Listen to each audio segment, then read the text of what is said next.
श्रीमद् भागवत महापुराण की जय। आप सभी का दिन शुभ हो। श्री सुखदेव जी कहते हैं, हे राजन, भरत जी का पुत्र सुमति था, ये पहले कहा जा चुका है।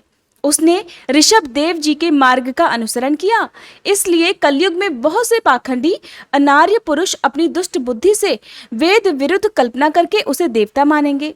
उसकी पत्नी वृद्धसेना से देवताजित नामक पुत्र हुआ। देवताजित के आसुरी के गर्भ से देवद्युम्न, देवद्युम्न के धेनुमति से परमेष्ठी और उसके सुवर्चला के गर्भ से प्रतिह नाम का पुत्र हुआ। इसने अन्य पुरुषों को आत्मविद्या का उपदेश देकर स्वयं शुद्ध चित्त होकर परम पुरुष श्री नारायण का साक्षात अनुभव किया था। प्रतिह की भार्या सुवर्चला के गर्भ से प्रतिहर्ता, प्रस्तोता और उद्गाता नाम के 3 पुत्र हुए। वे यज्ञादि कर्मों में बहुत निपुण थे। इनमें प्रतिहर्ता की पत्नी स्तुति थी। उसके गर्भ से अज और भूमा नाम के 2 पुत्र हुए। भूमा के ऋषि कुल्या से उद्गीत, उसके देवकुल्या से प्रस्ताव और प्रस्ताव के नियुत्सा के गर्भ से विभु नाम का पुत्र हुआ। विभु के रति के उदर से प्रथुषेण, प्रथुषेण के आकुति से नक्त और नक्त के द्रुति के गर्भ से उदार कीर्ति राजर्षि प्रवर गय का जन्म हुआ। ये जगत की रक्षा करने के लिए सत्वगुण को स्वीकार करने वाले साक्षात भगवान विष्णु के अंश माने जाते थे। संयम आदि अनेक गुणों के कारण इनकी महान पुरुषों में गणना की जाती थी। महाराज गय ने प्रजा के पालन पोषण, रज्जन, लाड़, चाव और शासन आदि करके तथा तरह तरह के यज्ञों का अनुष्ठान करके निष्काम भाव से केवल भगवत प्रीति के लिए अपने धर्मों का आचरण किया। इससे उनके सभी कर्म सर्वश्रेष्ठ परम पुरुष परमात्मा श्री हरि के अर्पित होकर परमार्थ रूप बन गए। इससे तथा ब्रह्मवेत्ता महापुरुषों के चरणों की सेवा से उन्हें भक्ति योग की प्राप्ति हुई। तब निरंतर भगवत चिंतन करके उन्होंने अपना मन शुद्ध किया और देह आदि अनात्म वस्तुओं से अहम भाव हटाकर वे आत्मा को ब्रह्म रूप अनुभव करने लगे। ये सब होने पर भी वे निराभिमान होकर पृथ्वी का पालन करते रहे। हे राजा परीक्षित, प्राचीन इतिहास को जानने वाले महात्माओं ने राजर्षि गय के विषय में ये गाथा कही है। अहो, अपने कर्मों से महाराज गय की बराबरी और कौन राजा कर सकता है? वे तो साक्षात भगवान की कला ही थे। उन्हें छोड़कर और कौन इस प्रकार यज्ञों का विधिवत अनुष्ठान करने वाला, मनस्वी, बहुयज्ञ, धर्मों की रक्षा करने वाला, लक्ष्मी जी का प्रिय पात्र, साधु समाज का शिरोमणि और सत्पुरुषों का सच्चा सेवक हो सकता है? सत्य संकल्प वाली परम साध्वी श्रद्धा, मैत्री तथा दया आदि दक्ष कन्याओं ने गंगा आदि नदियों के सहित बड़ी प्रसन्नता से उनका अभिषेक किया था तथा उनकी इच्छा न होने पर भी वसुंधरा ने गऊ जिस प्रकार बछड़े को स्नेह से पिलाकर दूध देती है, उसी प्रकार उनके गुणों पर रीझ कर प्रजा को धन रत्न आदि सभी अभीष्ट पदार्थ दिए थे। उन्हें कोई कामना नहीं थी, तब भी वेदोक्त कर्मों ने उनको सभी प्रकार के भोग दिए। राजाओं ने युद्ध स्थल में उनके बाणों से सत्कृत होकर नाना प्रकार की भेंटें दी तथा ब्राह्मणों ने दक्षिणादि धर्म से संतुष्ट होकर उन्हें परलोक में मिलने वाले अपने धर्मफल का 6ठा अंश दिया। उनके यज्ञ में बहुत अधिक सोमपान करने से इंद्र उन्मत्त हो गए थे तथा उनके अत्यंत श्रद्धा और विशुद्ध भाव तथा निश्चल भक्ति भाव से समर्पित किए हुए यज्ञ फल को भगवान यज्ञ पुरुष ने साक्षात प्रकट होकर ग्रहण किया था। जिनके तृप्त होने से श्री ब्रह्मा जी से लेकर देवता, मनुष्य, पशु, पक्षी, वृक्ष और तृण पर्यंत सभी जीव तत्काल तृप्त हो जाते हैं, वे विश्वात्मा श्री हरि नित्य तृप्त होकर भी राजर्षि गय के यज्ञ में तृप्त हो गए थे। इसलिए उनकी बराबरी कोई दूसरा व्यक्ति कैसे कर सकता है? महाराज गय के गयंती के गर्भ से चित्ररथ, सुगति और अवरोधन नामक 3 पुत्र हुए। उनमें चित्ररथ की पत्नी ऊर्णा से सम्राट का जन्म हुआ। सम्राट के उत्कला से मरीचि और मरीचि के विंदुमती से विंदुमान नामक पुत्र हुआ। उसके सरघा से मधु, मधु के सुमना से वीरव्रत और वीरव्रत के भोजा से मंथु और प्रमंथु नाम के 2 पुत्र हुए। उनमें से मंथु के सत्या के गर्भ से भौवन, भौवन के दूषणा के उदर से त्वष्टा, त्वष्टा के विरोजना से विरज और विरज के विशुचि नाम की भार्या से शतजित आदि 100 पुत्र और 1 कन्या का जन्म हुआ। विरज के विषय में एक श्लोक प्रसिद्ध है। जिस प्रकार भगवान विष्णु देवताओं की शोभा बढ़ाते हैं, ठीक उसी प्रकार इस प्रियव्रत वंश को इसमें सबसे पीछे उत्पन्न हुए राजा विरज ने अपने सुयश से विभूषित किया था। तब राजा परीक्षित ने कहा, हे मुनिवर, जहां तक सूर्य का प्रकाश है और जहां तक तारागण के सहित चंद्रदेव दीख पड़ते हैं, वहां तक तो आपने भूमंडल का विस्तार बतलाया है। उसमें भी आपने बतलाया कि महाराज प्रियव्रत के रथ के पहियों की 7 लीकों से 7 समुद्र बन गए थे, जिनके कारण इस भूमंडल में 7 द्वीपों का विभाग हुआ।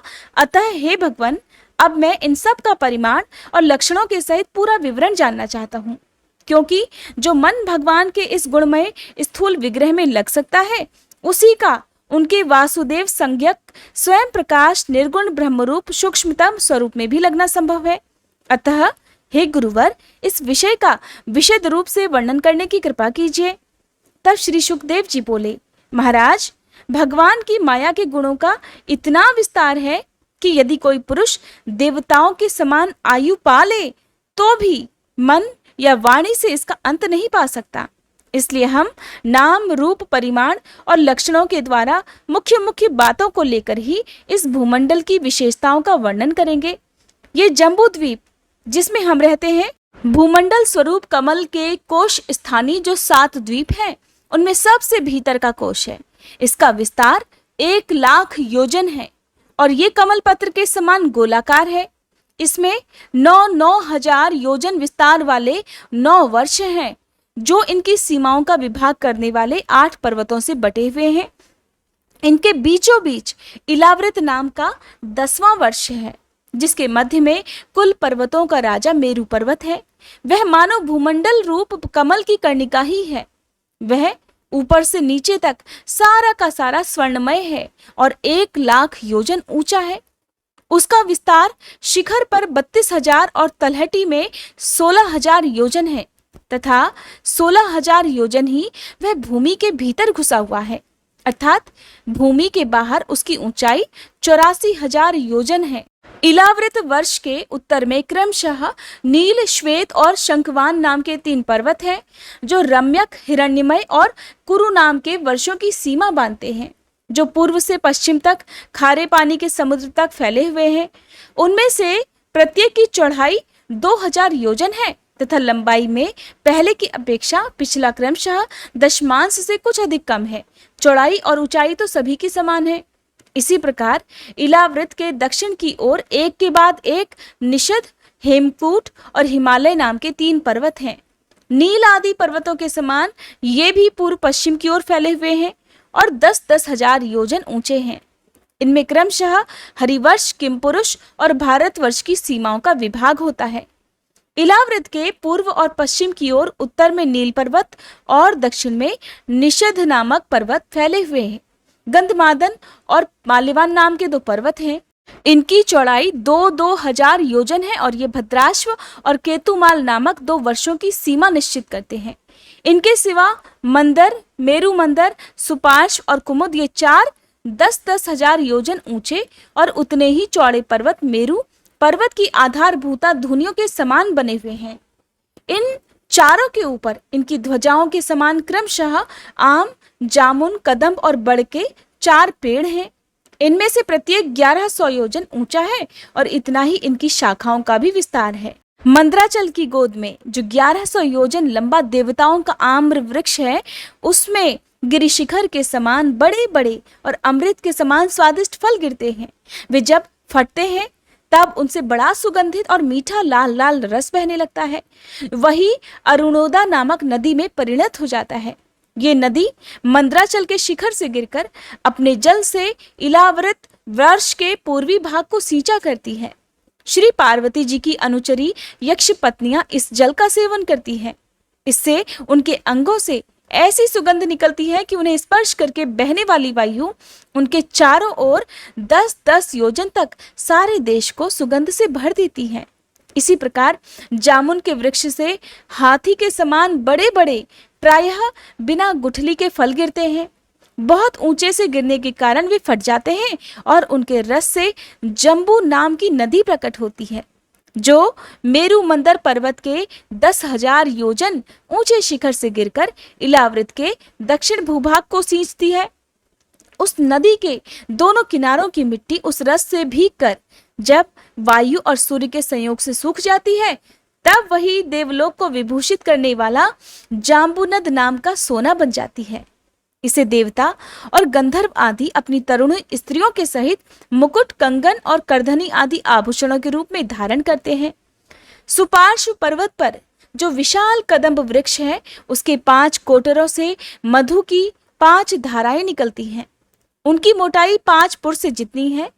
ये सुपार्श्व के शिखर से गिरकर इलावृत वर्ष के पश्चिमी भागों को अपनी सुगंध से सुवासित करती हैं। जो लोग इनका मधुपान करते हैं, उनके मुख से निकली हुई वायु अपने चारों ओर 100-100 योजन तक इसकी महक फैला देती है। इसी प्रकार कुमुद पर्वत पर जो शतवल्श नामक वट वृक्ष है, उसकी जटाओं से नीचे की ओर बहने वाले अनेकों नद निकलते हैं। ये सब इच्छानुसार भोग देने वाले हैं। उनसे दूध, दही, मधु, घृत, गुड़, अन्न, वस्त्र, शैया, आसन और आभूषण आदि सभी पदार्थ मिल सकते हैं। ये सब कुमुद के शिखर से गिरकर इलावृत के उत्तरी भाग को सींचते हैं।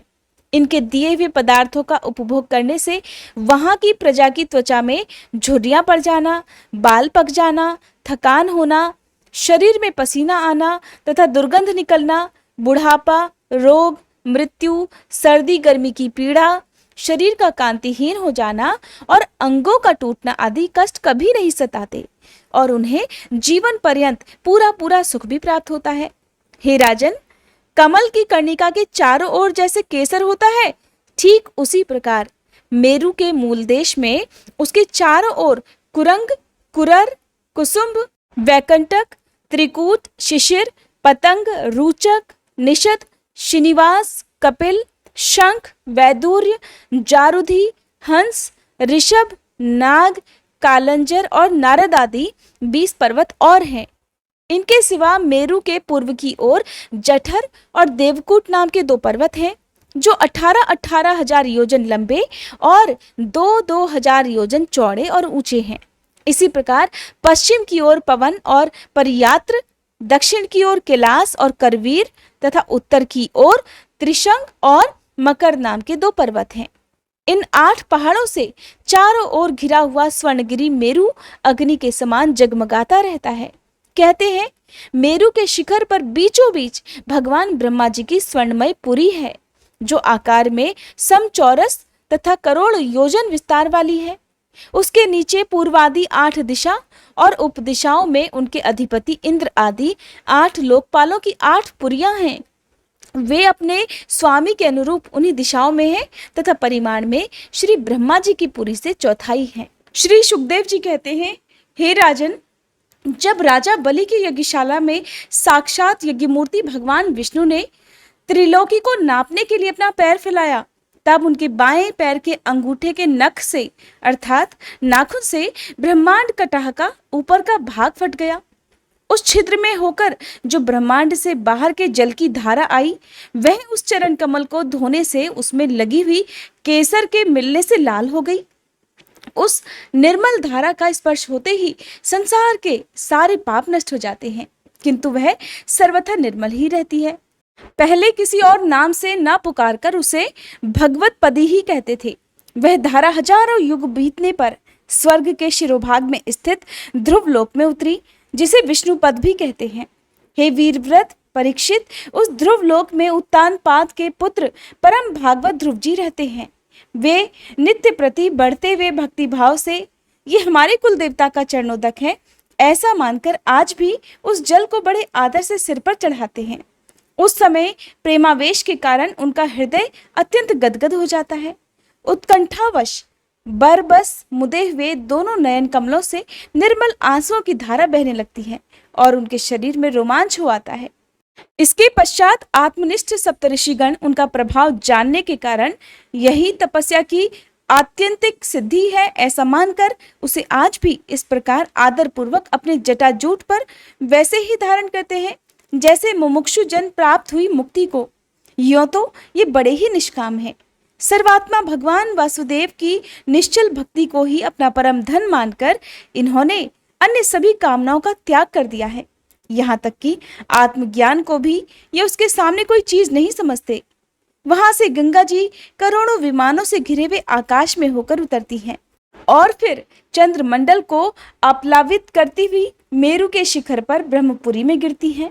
वहां ये सीता, अलकनंदा, चक्षु और भद्रा नाम से 4 धाराओं में विभाजित हो जाती हैं तथा अलग अलग चारों दिशाओं में बहती हुई अंत में नद नदियों के अधीश्वर समुद्र में गिर जाती हैं। इनमें सीता ब्रह्मपुरी से गिरकर केसराचलों के सर्वोच्च शिखरों में होकर नीचे की ओर बहती गंधमादन के शिखरों पर गिरती है और भद्राशव वर्ष को प्लावित कर पूर्व की ओर खारे समुद्र में मिल जाती है। इस प्रकार चक्षु माल्यवान के शिखर पर पहुंचकर वहां से बेरोकटोक केतुमाल वर्ष में बहती हुई पश्चिम की ओर क्षार समुद्र में जा मिलती है। भद्रा मेरु पर्वत के शिखर से उत्तर की ओर गिरती है तथा एक पर्वत से दूसरे पर्वत पर जाती हुई अंत में शंगवान के शिखर से गिरकर उत्तर कुरु देश में होकर उत्तर की ओर बहती हुई समुद्र में मिल जाती है। अलकनंदा ब्रह्मपुरी से दक्षिण की ओर गिरकर अनेकों गिरी शिखरों को लांघती हेमकूट पर्वत पर पहुंचती है। वहां से अत्यंत तीव्र वेग से हिमालय के शिखरों को चीरती हुई भारतवर्ष में आती है और फिर दक्षिण की ओर समुद्र में जा मिलती है। इसमें स्नान करने के लिए आने वाले पुरुषों को पद पद पर अश्वमेध और राजसूय आदि यज्ञों का फल भी दुर्लभ नहीं है। प्रत्येक वर्ष में मेरु आदि पर्वतों से निकली हुई और भी सैकड़ों नद नदियां हैं और इन सब वर्षों में भारतवर्ष ही कर्म भूमि है। शेष 8 वर्ष तो स्वर्गवासी पुरुषों के स्वर्ग भोग से बचे हुए पुण्यों को भोगने के स्थान माने जाते हैं, इसलिए इन्हें भूलोक के स्वर्ग भी कहते हैं। वहां के देवतुल्य मनुष्यों की मानवीय गणना के अनुसार 10,000 वर्ष की आयु होती है। उनमें 10,000 हाथियों का बल होता है तथा उनके वज्र सदृश सुदृढ़ शरीर में जो शक्ति, यौवन और उल्लास होते हैं, उनके कारण वे बहुत समय तक मैथुन आदि विषय भोगते रहते हैं। अंत में जब भोग समाप्त होने पर उनकी आयु का केवल 1 वर्ष ही शेष रह जाता है, तब उनकी स्त्रियां गर्भ धारण करती हैं। इस प्रकार वहां सर्वदा त्रेता युग के समान समय बना रहता है। वहां ऐसे आश्रम, भवन और वर्ष पर्वतों की घाटियां हैं जिनके सुंदर वन उपवन सभी ऋतुओं के फलों के गुच्छे, फल और नूतन पल्लवों की शोभा के भार से झुकी हुई डालियों और लताओं वाले वृक्षों से सुशोभित हैं। वहां निर्मल जल से भरे हुए ऐसे जलाशय भी हैं जिनमें तरह तरह के नूतन कमल खिले रहते हैं और उन कमल की सुगंध से प्रमोदित होकर राजहंस, जलमुर्ग, कारंडव, सारस और चकवा आदि पक्षी तरह तरह की बोलियां बोलते और विभिन्न जाति के मतवाले भौरे मधुर मधुर गुंजार करते रहते हैं।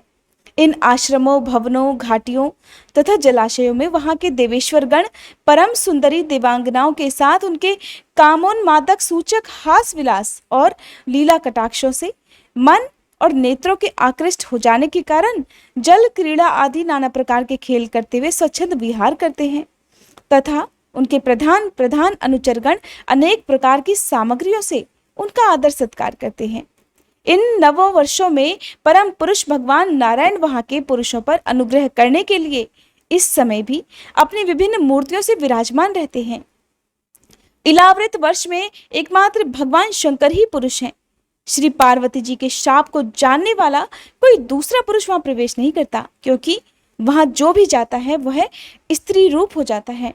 वहां पार्वती जी और उनकी अरबों खरबों दासियों से सेवित भगवान शंकर परम पुरुष परमात्मा की वासुदेव, प्रद्युम्न, अनिरुद्ध और संकर्षण संज्ञक चतुर्व्यूह मूर्तियों में से अपनी कारण रूपा संकर्षण नाम की तमह प्रधान चौथी मूर्ति का ध्यान स्थित मनोमय विग्रह के रूप में चिंतन करते हैं और इस मंत्र का उच्चारण करते हुए इस प्रकार कहते हैं।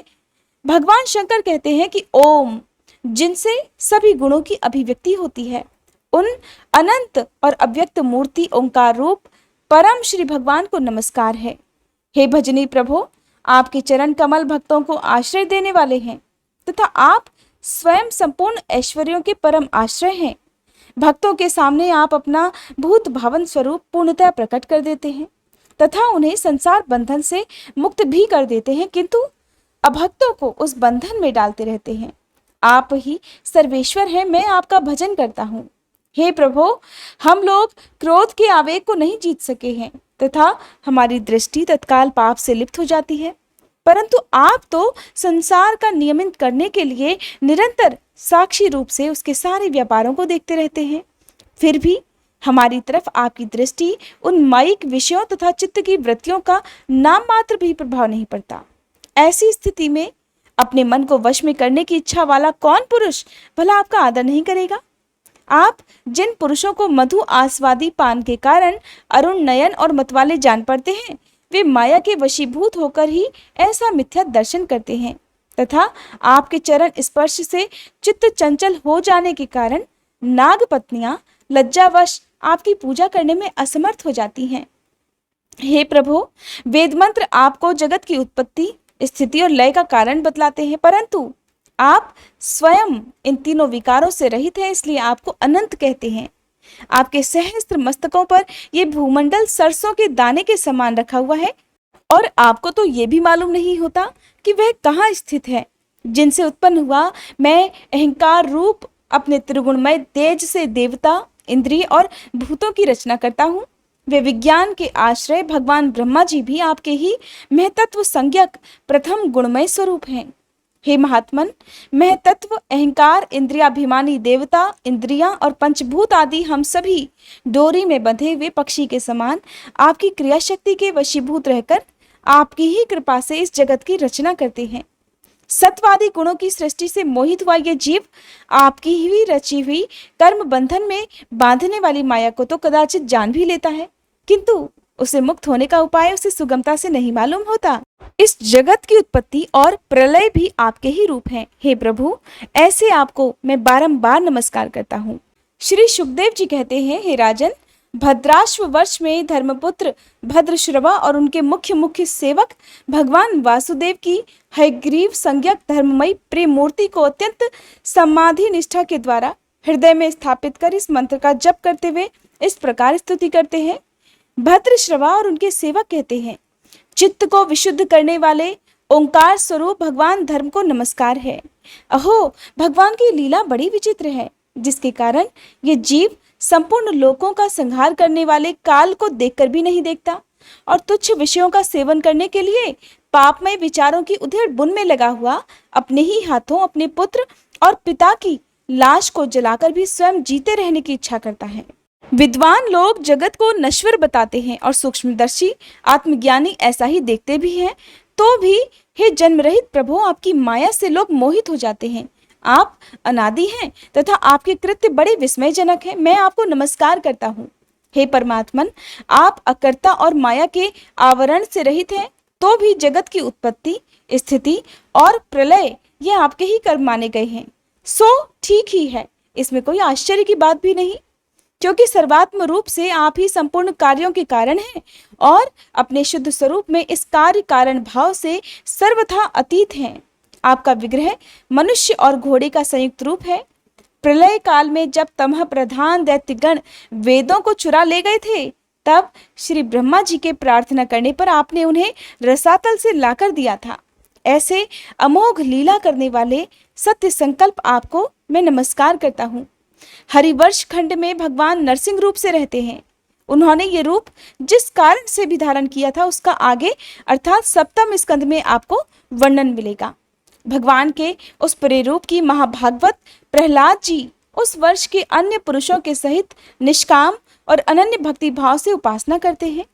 ये प्रहलाद जी महापुरुषोचित गुणों से संपन्न हैं तथा इन्होंने अपने शील और आचरण से दैत्य और दानवों के कुल को भी पवित्र कर दिया है। वे इस मंत्र का तथा स्तोत्र का जप पाठ करते हैं। ओंकार स्वरूप भगवान श्री नरसिंह देव को नमस्कार है। आप अग्नि आदि तेजों के भी तेज हैं, आपको नमस्कार है। हे वज्रनख, हे वज्रदृष्ट, आप हमारे समीप प्रकट होइए, प्रकट होइए। हमारी कर्म वासनाओं को जला डालिए, जला डालिए। हमारे अज्ञान रूप अंधकार को नष्ट कीजिए, नष्ट कीजिए। ओम स्वाहा। हमारे अंतःकरण में अभयदान देते हुए प्रकाशित होइए। ओम श्रोम। हे नाथ, विश्व का कल्याण हो, दुष्टों की बुद्धि शुद्ध हो, सभी प्राणियों में परस्पर सद्भावना हो, सभी एक दूसरे का हित चिंतन करें, हमारा मन शुभ मार्ग में प्रवृत्त हो और हम सब की बुद्धि निष्काम भाव से भगवान श्री हरि में प्रवेश करे। हे प्रभु, घर, स्त्री, पुत्र, धन और भाई बंधुओं में हमारी आसक्ति न हो, यदि हो तो केवल भगवान के प्रेमी भक्तों में ही। जो संयमी पुरुष केवल शरीर निर्वाह के योग्य अन्नादि से संतुष्ट रहता है, उसे जितना शीघ्र सिद्धि प्राप्त होती है, वैसी इंद्रिय लोलुप पुरुष को नहीं हो पाती। उन भगवत भक्तों के संग से भगवान के तीर्थ तुल्य पवित्र चरित्र सुनने को मिलते हैं, जो उनकी असाधारण शक्ति और प्रभाव के सूचक होते हैं। उनका बार बार सेवन करने वालों के कानों के रास्ते से भगवान हृदय में प्रवेश कर जाते हैं और फिर उनके सभी प्रकार के दैहिक और मानसिक मलों को नष्ट कर देते हैं। फिर भला उन भगवत भक्तों का संग कौन नहीं करना चाहेगा? जिस पुरुष की भगवान में निष्काम भक्ति है, उसके हृदय में समस्त देवता, धर्म, ज्ञान आदि संपूर्ण सद्गुणों के सहित सदा निवास करते हैं। किंतु जो भगवान का भक्त नहीं है, उसमें महापुरुषों के वे गुण आ ही कहाँ से सकते हैं? वह तो तरह तरह के संकल्प करके निरंतर तुच्छ बाहरी विषयों की ओर ही दौड़ता रहता है। जैसे मछलियों को जल अत्यंत प्रिय उनके जीवन का आधार होता है, ठीक उसी प्रकार साक्षात श्री हरि ही समस्त देहधारियों के प्रियतम आत्मा है। उन्हें त्याग कर यदि कोई महत्वाभिमानी पुरुष घर में आसक्त रहता है, तो उस दशा में स्त्री पुरुषों का बड़प्पन केवल आयु को लेकर ही माना जाता है, गुण की दृष्टि से नहीं। अतः हे असुरगण, तुम तृष्णा, राग, विषाद, क्रोध, अभिमान, इच्छा, भय, दीनता और मानसिक संताप के मूल तथा जन्म मरण रूप संसार चक्र का वहन करने वाले ग्रह को त्याग कर भगवान नरसिंह के निर्भय चरण कमलों का आश्रय लो। केतु माल वर्ष में श्री लक्ष्मी जी का तथा संवत्सर नामक प्रजापति के पुत्र और पुत्रियों का प्रिय करने के लिए भगवान कामदेव रूप से निवास करते हैं। उन रात्रि की अभिमानी देवता रूप कन्याओं और दिवसाभिमानी देवता रूप पुत्रों की संख्या मनुष्य की 100 वर्षों की आयु के दिन और रात के बराबर अर्थात 36 हजार वर्ष हैं, और वे ही उस वर्ष के अधिपति भी हैं। वे कन्याएं परम पुरुष श्री नारायण के श्रेष्ठ अस्त्र सुदर्शन चक्र के तेज से डर जाती हैं, इसलिए प्रत्येक वर्ष के अंत में उनके गर्भ भी नष्ट होकर गिर जाते हैं। भगवान अपने सुललित गति विलास से सुशोभित मधुर मधुर मंद मुस्कान से, मनोहर लीलापूर्ण चारु चितवन से, कुछ उजके हुए सुंदर भ्रूमंडल की छबीली छटा के द्वारा बदनार बिंद का राशि राशि सौंदर्य उड़ेल कर सौंदर्य देवी श्री लक्ष्मी को अत्यंत आनंदित करते हुए स्वयं भी आनंदित होते रहते हैं। श्री लक्ष्मी जी परम समाधि योग के द्वारा भगवान के उस मायामय स्वरूप की रात्रि के समय प्रजापति संवत्सर की कन्याओं सहित और दिन में उनके पतियों के सहित आराधना और वे इस मंत्र का जप करती भी भगवान की स्तुति करती हैं, जो इंद्रियों के नियंता और संपूर्ण श्रेष्ठ वस्तुओं के आकार हैं, क्रिया शक्ति, ज्ञान शक्ति और संकल्प अध्यवसाय आदि चित्त के धर्मों तथा उनके विषयों के अधीश्वर हैं। 11 इंद्रिय और 5 विषय इन 16 कलाओं से युक्त हैं, वेदोक्त कर्मों से प्राप्त होते हैं तथा अन्नमय, अमृतमय और सर्वमय हैं। उन मानसिक, ऐन्द्रिक और शारीरिक बल स्वरूप परम सुंदर भगवान कामदेव को ओम ह्रांग ह्रीं हूं इन बीज मंत्रों के सहित सभी ओर से नमस्कार है। हे भगवान, आप इंद्रियों के अधीश्वर हैं। स्त्रियां तरह तरह के कठोर व्रतों से आपकी ही आराधना करके अन्य लौकिक पतियों की इच्छा किया करती हैं, किंतु वे उनके प्रिय पुत्र, धन और आयु की रक्षा नहीं कर सकते, क्योंकि वे स्वयं ही परतंत्र हैं। सच्चा पति अर्थात रक्षा करने वाला या ईश्वर वही है जो स्वयं सर्वथा निर्भय हो और दूसरे भयभीत लोगों की सभी प्रकार से रक्षा कर सके। ऐसे पति एकमात्र आप ही हैं। यदि एक से अधिक ईश्वर माने जाएं तो उन्हें एक दूसरे से भय होने की संभावना रहेगी। अतएव आप अपनी प्राप्ति से बढ़कर और किसी लाभ को नहीं मानते। हे भगवान, जो स्त्री आपके चरण कमलों का पूजन ही चाहती है और किसी भी प्रकार से वह किसी वस्तु की इच्छा नहीं करती, उसकी सभी कामनाएं पूर्ण हो जाती हैं। किंतु जो किसी एक कामना को लेकर आपकी उपासना करती है, उसे आप केवल वही वस्तु देते हैं, और जब वस्तु का भोग समाप्त होने पर वह नष्ट हो जाती है तो उसके लिए उसे संतप्त होना पड़ता है।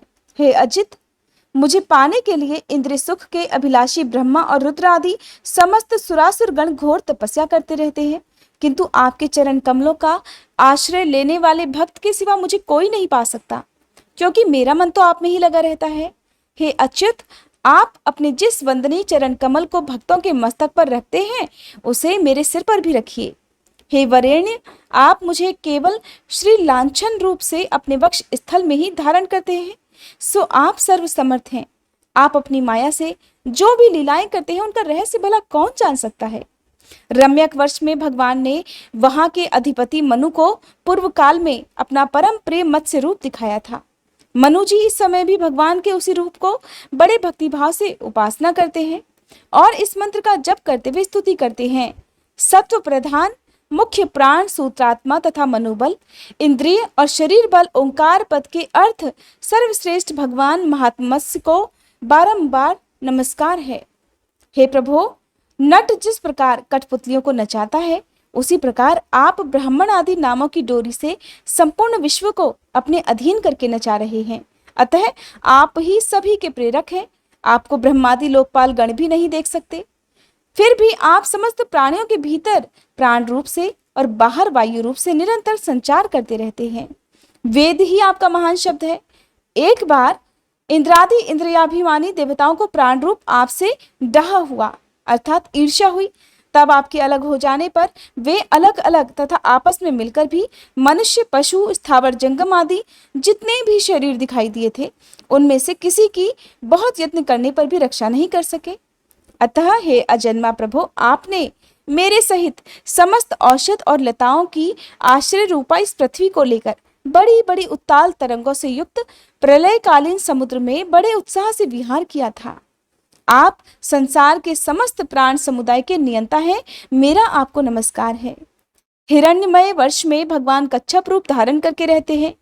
वहां के निवासियों के सहित पितृराज अर्यमा भगवान की उस प्रेतम मूर्ति की उपासना करते हैं और इस मंत्र को निरंतर जपते हुए स्तुति करते हैं। जो संपूर्ण सत्वगुण से युक्त है, जल में विचरते रहने के कारण जिनके स्थान का कोई निश्चय नहीं है तथा जो काल की मर्यादा के बाहर हैं, उन ओंकार स्वरूप सर्वव्यापक सर्वाधार भगवान कच्छप को बारंबार नमस्कार है। हे भगवान, अनेकों रूपों में प्रतीत होने वाला ये दृश्य प्रपंच यद्यपि मिथ्या ही निश्चय होता है, इसलिए इसकी वस्तुतः कोई संख्या नहीं है, फिर भी ये माया से प्रकाशित होने वाला आपका ही रूप है। ऐसे अनिर्वचनीय रूप आपको मेरा बारंबार नमस्कार है। एकमात्र आप ही जरायुज, स्वेदज, अंडज, उद्धिज, जंगम, स्थावर, देवता, ऋषि, पितृगण, भूत, इंद्रिय, स्वर्ग, आकाश, पृथ्वी, पर्वत, नदी, समुद्र, द्वीप, ग्रह और तारा आदि विभिन्न नामों से प्रसिद्ध हैं। आप असंख्य नाम, रूप और आकृतियों से युक्त हैं।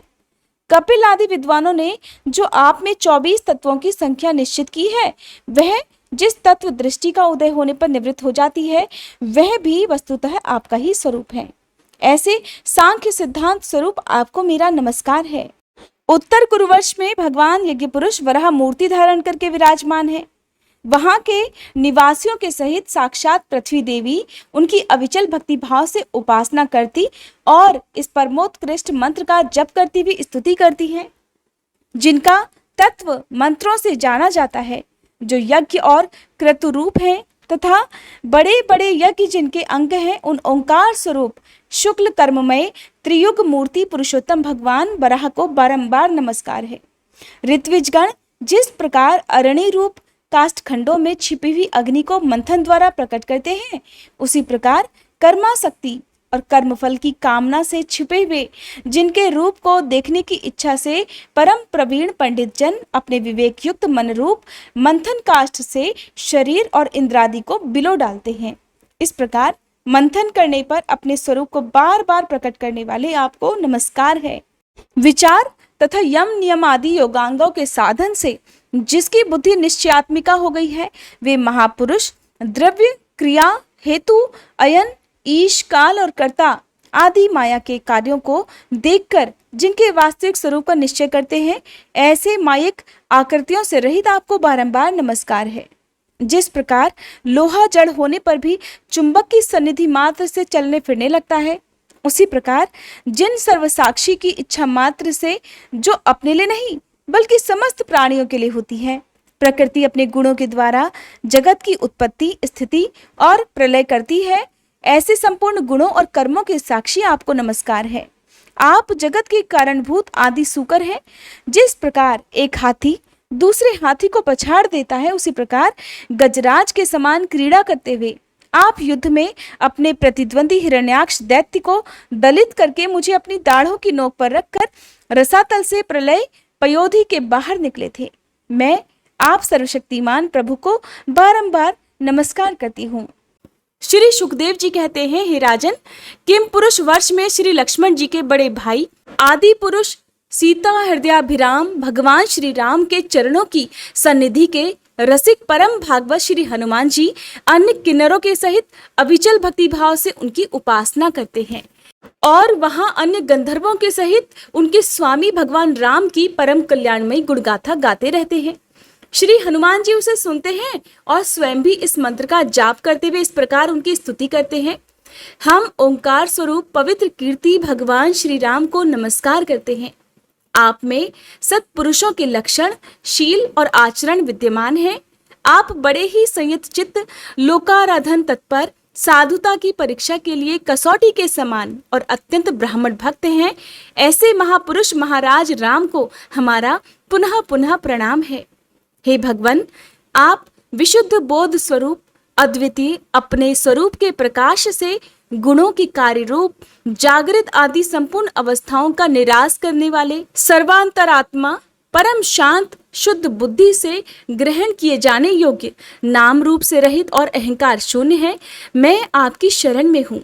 हे प्रभु, आपका मनुष्य अवतार केवल राक्षसों के वध के लिए नहीं है। इसका मुख्य उद्देश्य तो मनुष्यों को शिक्षा देना है। अन्यथा अपने स्वरूप में ही रमण करने वाले साक्षात जगदात्मा जगदीश्वर को सीता जी के वियोग में इतना दुख कैसे हो सकता था। आप धीर पुरुषों के आत्मा और प्रेतम भगवान वासुदेव हैं। त्रिलोकी की किसी भी वस्तु में आपकी आसक्ति नहीं है। आप न तो सीता जी के लिए मोह को प्राप्त ही कर सकते हैं और न लक्ष्मण जी का त्याग ही कर सकते हैं। आपके ये व्यापार केवल लोक शिक्षा के लिए ही है।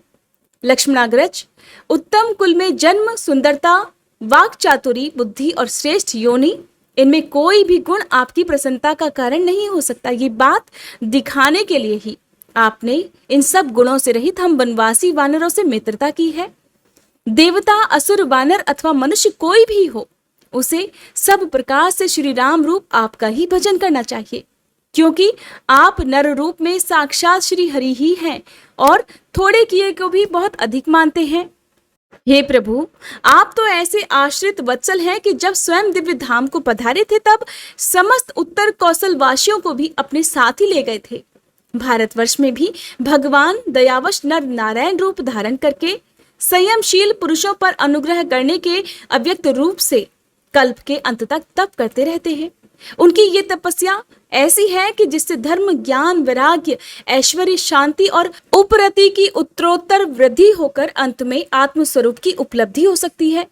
वहीं भगवान नारद जी स्वयं भगवान के ही कहे हुए सांख्य और योग शास्त्र के सहित भगवान महिमा को प्रकट करने वाले पांच रात्र दर्शन का सावर्णी मुनि को उपदेश करने के लिए अपने भारतवर्ष की वर्णाश्रम धर्मावलंबनी प्रजा के सहित अत्यंत भक्तिभाव से भगवान श्री नर नारायण की उपासना करते और इस मंत्र का जाप तथा स्तोत्र को गाकर उनकी स्तुति करते हैं।